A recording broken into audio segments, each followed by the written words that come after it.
Hi everybody, welcome back. It's really nice to have you all here again. So what we're going to be doing over the next few lessons is talking about the reflective writing piece that you started before Easter, and we're going to be writing it properly. But before we get into that, we're going to do a little starter task just to get your brains warmed up. So we've got a picture on the screen there for you, and it says, using similes, metaphors, personification, and effective adverbs or adjectives, describe the image. So you should try to describe what all your senses would be experiencing if you were there. So imagine that you are in this picture. What would you be seeing, hearing? What would you smell? What would you maybe taste and be able to feel? So you're going to pause the video just now and we're going to have a go at that.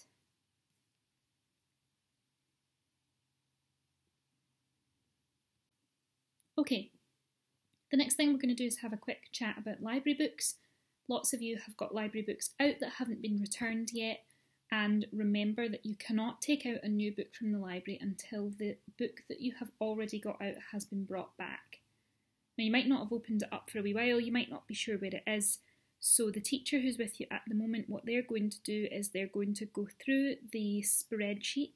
They're going to tell everybody what book they've got out at the moment, so that you know what it is you're looking for, and you need to make sure that you've returned that book. And try and return that book by this time next week, please, if you've got a library book out at home. So we're going to pause the video just now and just go through the library spreadsheet so that everybody knows what books they need to be bringing back before you get another one. Okay, so what's on the agenda for today? Well, we've done a writing starter already, which is fantastic. We're going to be talking about reading for pleasure, or we have already talked about it. We know that we need to bring our library books back and that we're going to be doing some reading for pleasure in the next few lessons going forward. Sometimes that'll be your teacher will read to you, and sometimes you'll be reading on your own. But that's why it's really important that you need to remember to bring your library books back. We're also talking today about reflective writing. So we're going to go over the success criteria. We're going to look over our plans, work on the introduction. We're going to improve it and double check our plans. And then hopefully what that'll mean is that we're ready to complete the essay in the next lesson. Okay, so success criteria. So this is going to be an extended piece of writing, and we are aiming for 600 words. You need to make sure that you establish clear context, so you explain why we were in lockdown, what's been going on, make sure it's all nice and clear, and you need to make sure that you clearly explain the setting for these events as well. You must make sure that your feelings and reactions are really, really clear throughout the piece of writing. You need to reflect on your experiences and feelings, so you're going to think back on them. You need to make sure that you're using an appropriate structure, and before the work is turned in, you need to check it through carefully and make sure that it has good technical accuracy, so that there's no little mistakes that you've missed in the spelling, grammar, things like that. Okie doke, so we're going to have a wee look at our plans now. We're going to read them through with fresh eyes, because some of us will not have looked at them in quite some time. And we're going to think about the following things. So, where have you added context? If you've forgotten to add context, make sure you go back in and add that to your plan now. How many thoughts, feelings and emotions have you included? There should be a lot, so if you don't think you've got enough, then you need to go back and add more. How do you make your emotions sound more interesting? So, for example, have you used any show don't tell? Have you used any emotive language, that sort of thing? Go back and add all of that in. Have you reflected? So anywhere in your plan, have you said that you're going to think back to what happened and discuss how you feel about it now? If you haven't done that, then you need to include it in your plan. Does it have a clear beginning, middle and end? So we're going to read through our plans again from beginning to end, and we're going to add all of these things in. So pause the video and do that now.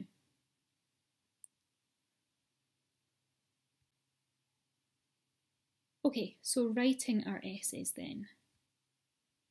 So in the introduction, you need to make sure that you have set the scene. So that means telling us about the weather.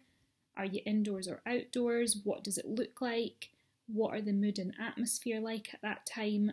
Who was there? So really detailed setting the scene.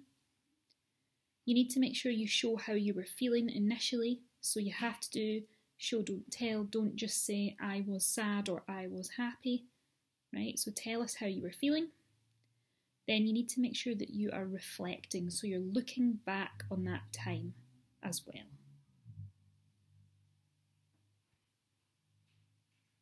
How are we going to write our essays? Well, we're going to do it on Word. You're going to call it reflective writing and your own name. Make sure that's really nice and clear. And while you're doing this, you're going to make sure that you're constantly using the save as function so that nobody's work goes missing.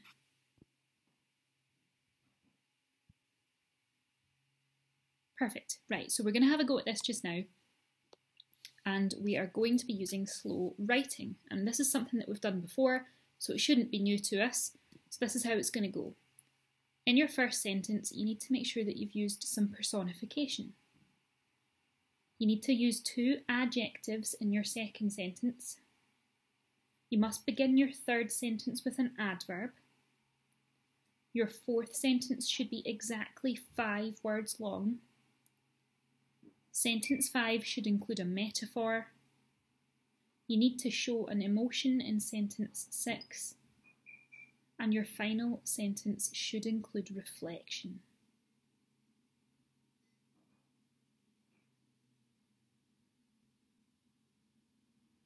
And here's just a last reminder of our success criteria. So we're aiming for 600 words. We're establishing clear context and setting. You're making sure your feelings and reactions are super clear throughout the entire piece of writing. You're going to reflect back on those experiences and your feelings. Think about how you feel about them now. You're going to be using an appropriate structure, and you're going to double check for technical accuracy when you're finished as well. So you will be given time in your class to write the essay, and then if it's not finished, we will work on it as an assignment after that. Okay, good luck everybody, well done.